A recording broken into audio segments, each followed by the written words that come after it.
The Princess and the Pea. Princes must marry princesses. There's no point in them falling in love with ordinary girls, no matter how pretty they are. Everyone knows that, especially princes. Once there was a prince who desperately wanted to get married, but poor thing, he couldn't find the right princess. His mother and father, the king and queen, did their best to help him. They even took their summer vacations in places where they met lots of princesses.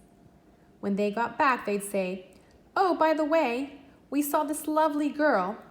The prince would smile and say, "I bet she's a princess." And his parents would reply, "How did you guess? We've got her address. Why don't we invite her for a weekend?" Unfortunately, the prince never managed to fall in love. He almost fell in love. In fact, once he was engaged for over a year to a princess from Transylvania, but finally the engagement was called off. It's a good thing, too. They would never have lived happily ever after. One dark November day, a storm blew up. The wind lashed the palace roof so hard that shingles blew off like a storm of confetti. Trees in the royal park were uprooted, and the river burst its banks. It was so gloomy that the lights had to be put on by 3:30, and it was so cold that the fires had to be banked right up. And the rain. It came down in buckets. Not even the royals' dogs, who lay sorrowfully in their baskets dreaming of sunshine, and rabbits wanted to go out.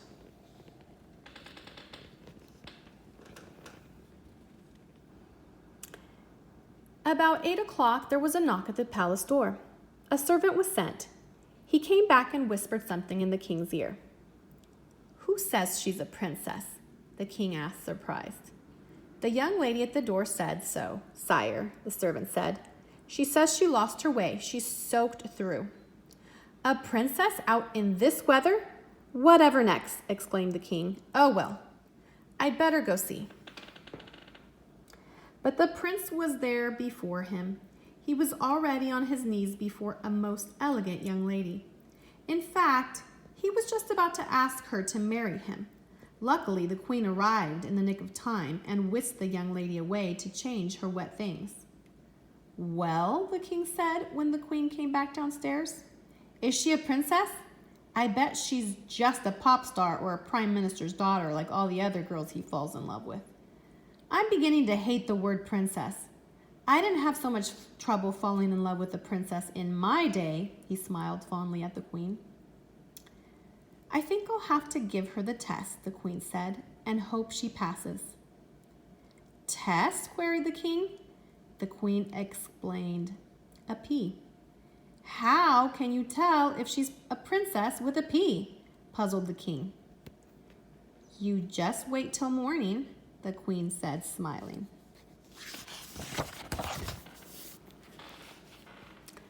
Next morning, the king paced up and down the sunlit breakfast room.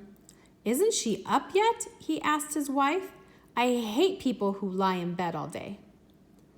"Patience," said the queen. "Let's see if my little plan has worked." At last, the young lady appeared. The king gasped. She looked awful, as if she'd never gone to bed at all. The prince rushed up to her. "Darling, what's the matter?" he said. "Mother, didn't you give her our softest bed?" "Of course I did," replied the queen. "I put 20 mattresses, one on top of the other, then 20 eider-down quilts on top of them. What could be softer than that?" Oh, goodness.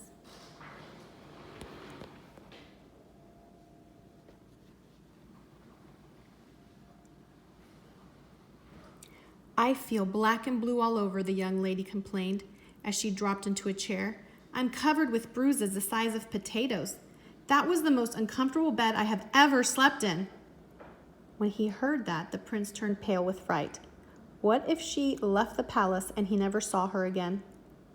"But I did get a little sleep eventually," the young lady went on. "About 4 o'clock, I couldn't stand it any longer, so I got out of bed and felt under the mattress. You won't believe what I found." She held something out on the palm of her hand. A pea, said the princess. Who left that there? I'll have their head off. A pea, said the king happily. I understand now. Only a princess would be kept away by a pea under her mattress. 20 mattresses, his wife reminded him. So the prince and the princess were married and lived a long and happy life together. And every night before they went to bed, the prince, even when he was king, checked under the mattress to make sure that no one had put even the tiniest pea there.